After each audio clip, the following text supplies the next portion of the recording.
Good morning વિદ્યાર્થી મિત્રો. ફરી પાછા આપણે ધોરણ 10 સામાજિક વિજ્ઞાન જે છે એનો પાઠ નંબર 13 અને લેક્ચર નંબર 3 ની અંદર છે એ આપણે આજે વાત કરવાની છે. અગાઉના લેક્ચરની અંદર છે એ આપણે લોખંડ પોલાદનો ઉદ્યોગ ભણી ગયા છીએ. હવે આપણે એલ્યુમિનિયમ ઉદ્યોગ, હવે માત્ર ઉદ્યોગોને હું વાંચીશ વિદ્યાર્થી મિત્રો. એટલું બધું કાંઈ અગત્યનું જે છે એ હવે તમને ખબર છે કે કઈ રીતે લખવાનું છે, બરાબર. તો એલ્યુમિનિયમ ગાળણનો ઉદ્યોગ અગત્યના ટોપિક જ લખીશ. એલ્યુમિનિયમ ગાળણ. તો જોઈએ, લોખંડ પોલાદ પછી બીજો મહત્વનો ધાતુ ઉદ્યોગ એલ્યુમિનિયમ ગાળવાનો છે. આ ધાતુ વજનમાં હલકી, મજબૂત, વજનમાં હલકી, મજબૂત,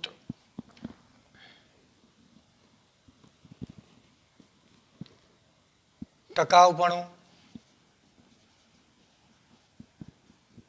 વિદ્યુતનું સુવાહક,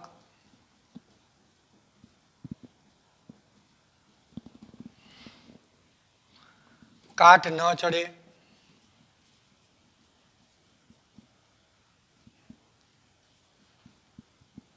તેવા ગુણો ધરાવે છે, ગુણધર્મો છે.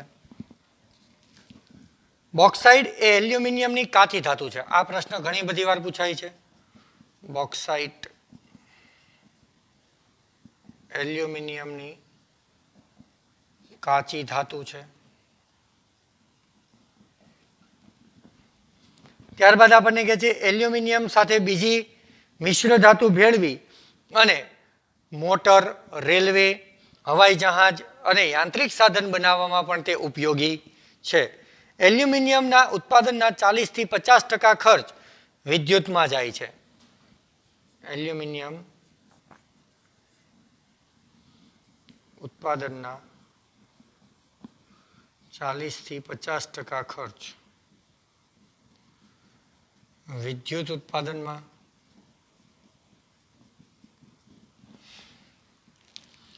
ત્યારબાદ આથી જ્યાં બોક્સાઇડ જળ વિદ્યુત સરળતાથી ઉપલબ્ધ હોય ત્યાં આ ઉદ્યોગ સ્થપાય છે. એટલે કે જ્યાં બોક્સાઇડ સારા પ્રમાણમાં મળી આવતું હોય, જળ વિદ્યુતનું પ્રમાણ હોય, એવી જગ્યાએ છે એ એલ્યુમિનિયમ ગાળણનો ઉદ્યોગ સ્થાપી શકાય છે. હાલમાં ઓડિશા, પશ્ચિમ બંગાળ, કેરળા, ઉત્તર પ્રદેશ, છત્તીસગઢ, મહારાષ્ટ્ર, તમિલનાડુ એલ્યુમિનિયમનું ઉત્પાદન કરતા મુખ્ય કારખાનાઓ છે. ત્યારબાદ તાંબા ગાળણનો ઉદ્યોગ.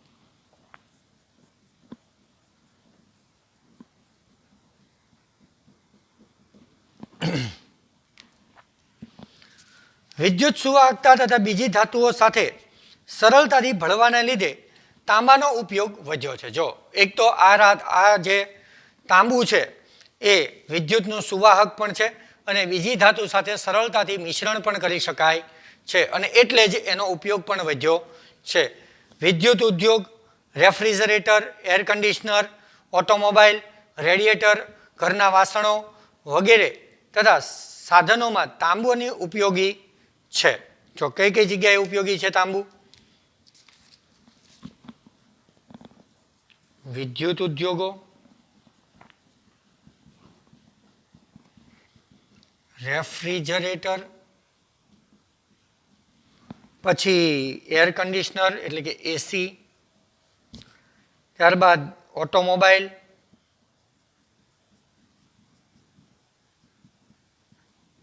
અને રેડિએટર,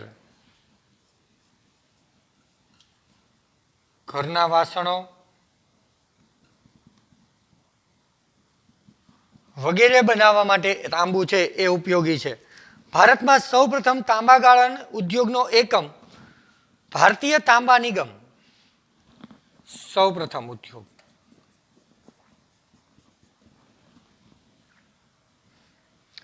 ભારતીય,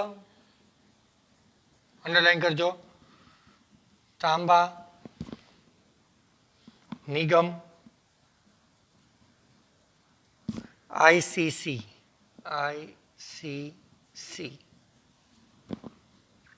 દ્વારા ક્યાં આગળ? ઝારખંડ ઘાટશિલા ખાતે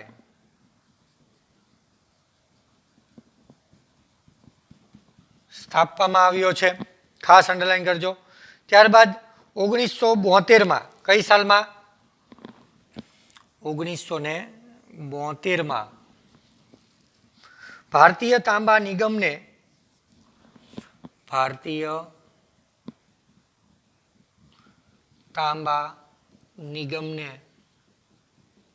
એટલે કે જે આ જે છે આ કંપનીને તો હિન્દુસ્તાન કોપર લિમિટેડ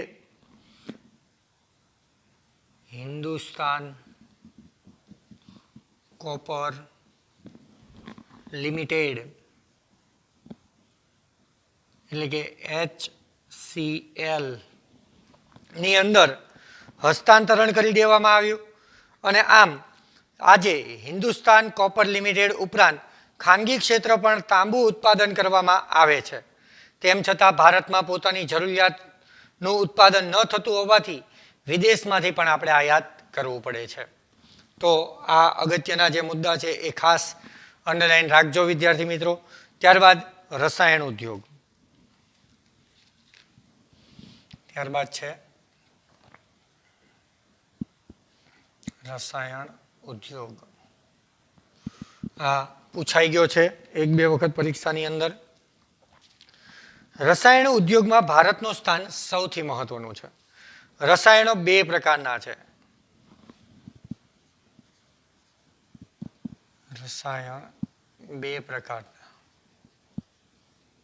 પહેલું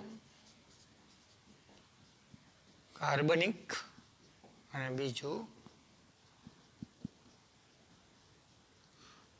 કાર્બનિક અને અકાર્બનિક. જોઈએ કાર્બનિક રસાયણ ઉદ્યોગના સંદર્ભે, કાર્બનિક ઉદ્યોગ જે છે એના સંદર્ભે પેટ્રો રસાયણ મુખ્ય છે, એટલે કે પેટ્રોકેમિકલ્સનો ઉદ્યોગ મુખ્ય છે. તેનો ઉપયોગ મોટાભાગે કૃત્રિમ રેસા, કુદરતી રબર, પ્લાસ્ટિકની વસ્તુઓ, રંગ રસાયણ અને દવા બનાવવા માટે થાય છે. આમ કાર્બનિક રસાયણ ઉદ્યોગ ખનિજ તેલ, રિફાઇનરીઓ અને પેટ્રોકેમિકલ્સની નજીક જ હોવા જોઈએ. જ્યારે આ કાર્બનિક રસાયણ ઉદ્યોગના સંદર્ભે ગંધકનો તેજાબ, નાઇટ્રિક એસિડ, ક્ષારીય સામગ્રી, soda ash, caustic soda, chlorine વગેરેમાં થાય છે. એનો ઉપયોગ કાર્બનિક રસાયણનો ક્યાં ક્યાં થાય છે? તો ગંધકનો તેજાબ બનાવવા, અંડરલાઈન કરજો, નાઇટ્રિક એસિડ બનાવવા, ક્ષારીય સામગ્રી, સોડા એશ, કોસ્ટિક સોડા અને ક્લોરિન વગેરેમાં થાય છે. આ ઉપરાંત જંતુનાશક દવાઓના ઉત્પાદનમાં વિકાસશીલ દેશોમાં ભારતનું સ્થાન સૌથી મહત્વનું છે. જેટલા વિકાસશીલ દેશો છે એમાં ભારતનું સ્થાન સૌથી આગળ પડતું છે જંતુનાશક દવાઓ બનાવવા માટે. રસાયણ ઉદ્યોગમાં ગુજરાતનું સ્થાન દેશમાં સર્વોપરી છે. જો ભારત દેશની અંદર રસાયણના ઉત્પાદનમાં સૌથી મોખરે હોય તો એ ભારત છે. રસાયણના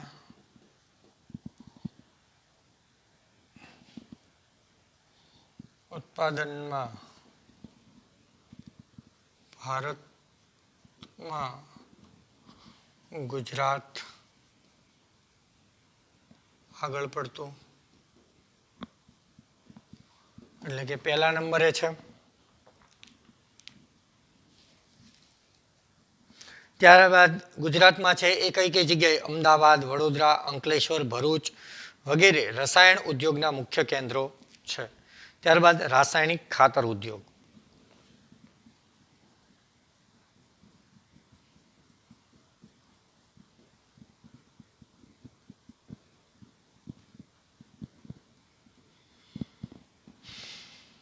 તો રાસાયણિક ખાતર ઉદ્યોગ દેશનું પ્રથમ રાસાયણિક કારખાનું 1906માં તામિલનાડુમાં આવેલા રાનીપેટ ખાતે સ્થાપવામાં આવ્યું. પ્રથમ કારખાનું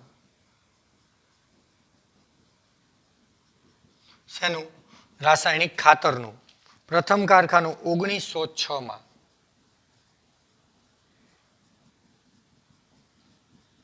તમિલનાડુના રાનીપેટ ખાતે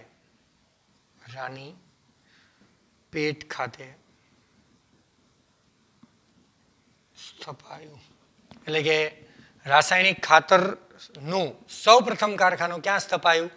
તો કે તમિલનાડુના રાનીપેટ ખાતે ઈસવીસન 1906 ની અંદર. બરાબર, અગત્યની બાબત છે, એક વાક્યમાં અથવા વિકલ્પમાં પૂછાઈ શકે.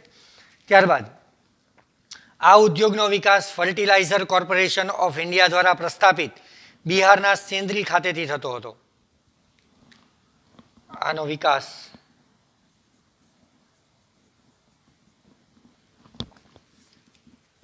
ફર્ટિલાઇઝર કોર્પોરેશન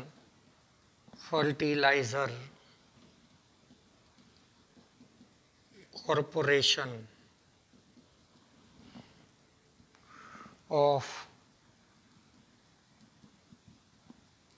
ઇન્ડિયા દ્વારા પ્રસ્થાપિત બિહારના સિંદરી ખાતેથી થતું.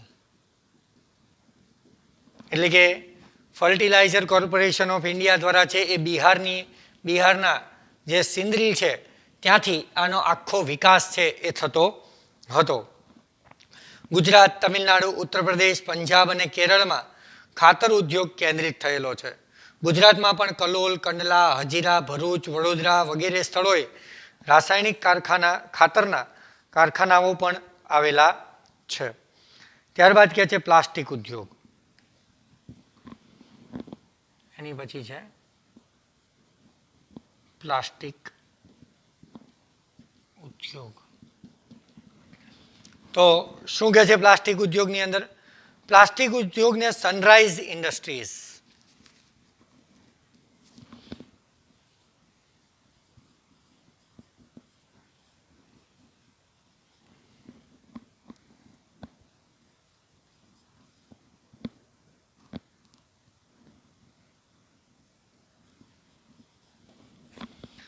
પ્લાસ્ટિક ઉદ્યોગને શું કહેવાય છે? તો કે સનરાઈઝ ઇન્ડસ્ટ્રી પણ કહે છે.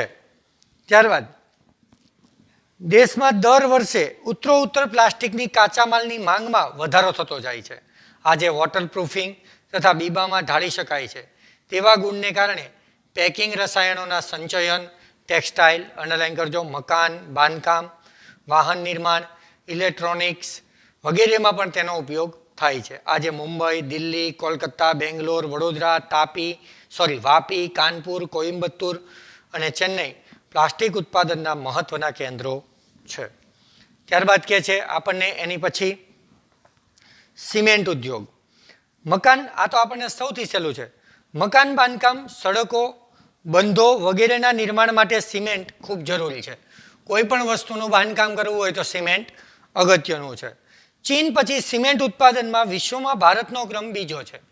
ચીનના ઉત્પાદનમાં પણ આપણી પહેલા કોણ છે? તો કે ચીન છે. અને ચીન પછી ભારતનો કેટલામો ક્રમ છે? બીજો ક્રમ છે. તે વિશ્વના આશરે 6% ઉત્પાદન કરતો દેશ બન્યો છે. ભારત છે એ કુલ વિશ્વના સિમેન્ટનું ઉત્પાદન કેટલું કરે છે? 6% કરે છે. ચૂનાનો પથ્થર, કોલસો, ચિરોડી, બોક્સાઇટ, ચીકણી માટી વગેરે સિમેન્ટ બનાવવા માટેના કાચા માલ છે. અંડરલાઈન કરજો કે કાચો માલ સિમેન્ટ બનાવવા માટે કયા કયા કાચા માલની જરૂર પડે છે. તો ફરી એક વખત બોલું છું. ચૂનાનો પથ્થર, કોલસો, ચિરોડી, બોક્સાઇટ, ચીકણી માટી વગેરેનો સિમેન્ટ બનાવવા માટે વધુ ઉપયોગ થાય છે. કાચો માલ અને ઉત્પાદનનો વજનમાં ભારે હોવાથી સિમેન્ટના કારખાના જ્યાં કાચો માલ વધુ પ્રમાણમાં ઉપલબ્ધ હોય ત્યાં જ સ્થાપવો જોઈએ. હવે જો એનો કાચો માલ જ વજનમાં કેવો છે? વજનદાર છે. પરિણામે એક જગ્યાએથી બીજી જગ્યાએ લઈ જવો લાવવો અઘરો પડે છે.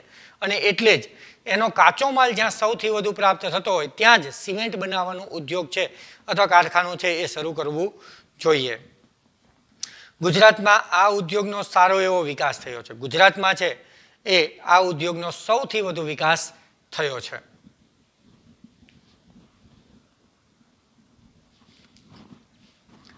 ત્યારબાદ કહે છે પરિવહન ઉદ્યોગ. મુસાફરી માટેના અનેક વાહનો આપે જોયા હશે.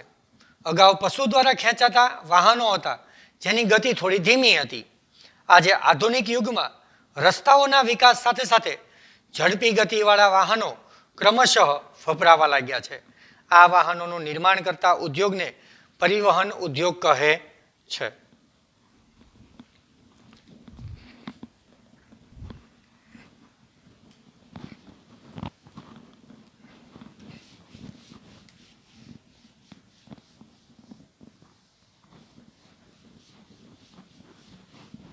તો પરિવહન ઉદ્યોગમાં પહેલું જ છે રેલવે ઉદ્યોગ.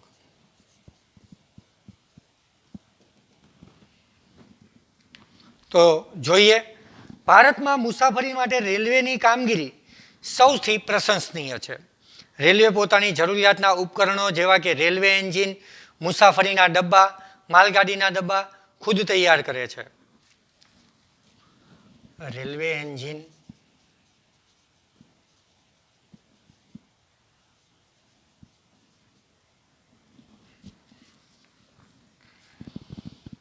મુસાફરીના ડબ્બા,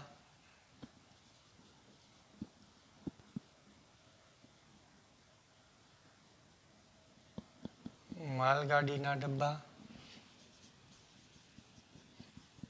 જાતે તૈયાર કરે છે. કોણ? તો કે રેલવે પોતે. ઉપરાંત ખાનગી ધોરણે પણ ઉત્પાદન થાય છે. રેલવે એન્જિન 3 પ્રકારના છે.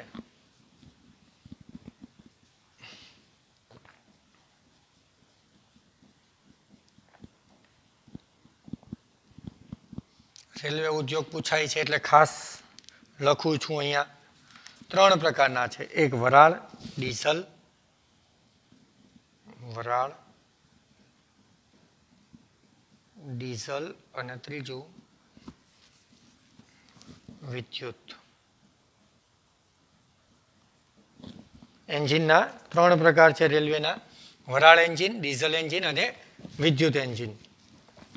વર્તમાન સમયમાં વરાળથી ચાલતા એન્જિનો હવે પ્રવાસન હેતુથી ચલાવાતી હેરિટેજ રેલવેમાં જ ઉપયોગી છે. હવે જે વરાળ એન્જિન છે એ માત્ર ને માત્ર હેરિટેજની અંદર જે ટ્રેન ચલાવાય છે એની અંદર જ ઉપયોગી છે. વરાળ એન્જિન હેરિટેજ રેલવેમાં ઉપયોગી છે. એનો ઉપયોગ અત્યારે માત્ર હેરિટેજ રેલવેની અંદર જ થાય છે. એટલે કે આ જે છે, હું તમને એમ કહું કે ભાઈ કમાટી બાગ કે એવું છે, એ જોવા માટે જે ઉપયોગ થાય છે એ વરાળ એન્જિન છે. ત્યારબાદ ડીઝલ અને વિદ્યુત એન્જિનનું ઉત્પાદન પશ્ચિમ બંગાળના મહિઝામમાં ચિત્તરંજન લોકોમોટિવ વર્કર્સ દ્વારા. જો ડીઝલ, આ ખાસ કરજો, ડીઝલ અને વિદ્યુત એન્જિનનું ઉત્પાદન, ડીઝલ અને વિદ્યુત એન્જિનનું ઉત્પાદન તો ક્યાં આગળ? તો પશ્ચિમ બંગાળના, નીચે લખું છું, પશ્ચિમ બંગાળના મહિઝામમાં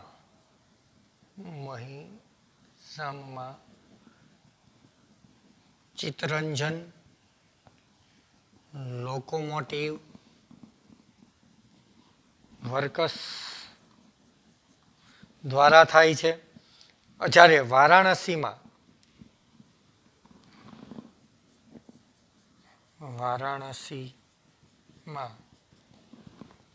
diesel locomotive workers, diesel locomotive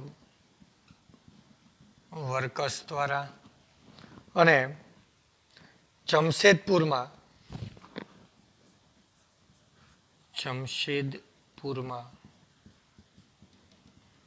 Tata locomotive workers દ્વારા થાય છે. ખાસ અંડરલાઈન કરજો વિદ્યાર્થી મિત્રો કે ડીઝલ અને વિદ્યુત એન્જિનનું ઉત્પાદન પશ્ચિમ બંગાળમાં ક્યાં? તો પહેલા તો 3 શહેરમાં થાય છે. 3 શહેર યાદ રાખો: પશ્ચિમ બંગાળ, વારાણસી અને જમશેદપુર. તો પશ્ચિમ બંગાળમાં ડિટેલમાં પૂછે કે ક્યાં? તો ચિત્તરંજન લોકોમોટિવ વર્કર્સ. પછી વારાણસીમાં પૂછે તો ડીઝલ લોકોમોટિવ વર્કર્સ, અને જમશેદપુરમાં પૂછે તો ટાટા લોકોમોટિવ વર્કર્સમાં થાય છે. પછી ત્યારબાદ મોસ્ટ આઈએમપી કે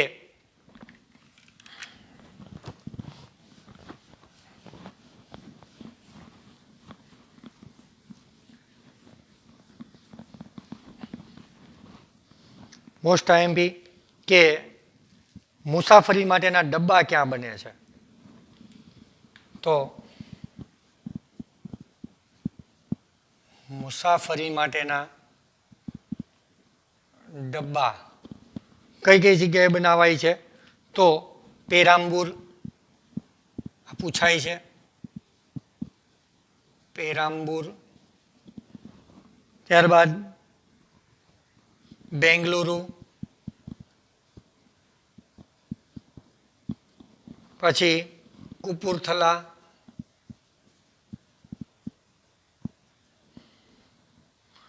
અને કોલકાતા. તો જો મુસાફરી માટેના ડબ્બા છે પેરમ્બુર, બેંગલુરુ, કપૂરથલા અને કોલકાતામાં બનાવવામાં આવે છે.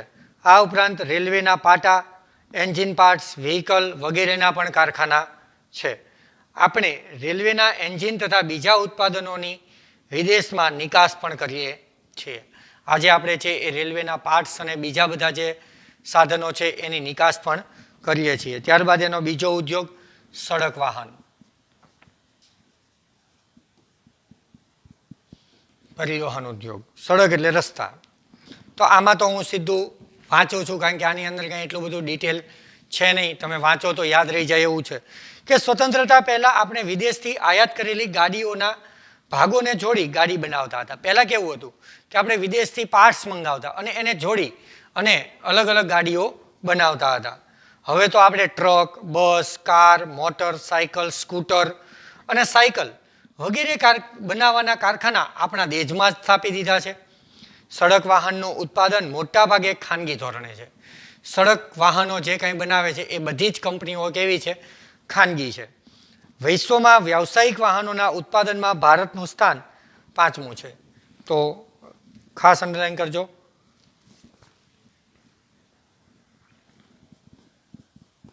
વ્યાવસાયિક વાહનના ઉત્પાદનમાં ભારત 5મું છે. આ પૂછાય છે. ત્યારબાદ આજે ભારતમાં તૈયાર થતા વાહનો તથા જુદા જુદા વિભાગોની વિદેશમાં ખૂબ નિકાસ કરવામાં આવે છે. આજે સડક વાહનો જે છે એના પાર્ટ્સની ઘણી બધા દેશોમાં આપણે નિકાસ પણ કરીએ છીએ. ખાસ અંડરલાઈન કરજો, ટ્રેક્ટર અને સાયકલનું પણ મોટા પ્રમાણમાં ઉત્પાદન થાય છે અને જેની નિકાસ આપણે વિદેશમાં કરીએ છીએ. તો ભારત ટ્રેક્ટર અને સાયકલ જેવા સડક વાહનો છે એની તો નિકાસ પણ કરે છે. તો વિદ્યાર્થી મિત્રો, આપણે અહીંયા સુધી રાખીએ છીએ. નેક્સ્ટ પીરિયડની અંદર છે એ આપણે આપણો પાઠ પૂરો કરશું. તો અહીંયા સુધી રાખીએ. અસ્તુ. આભાર.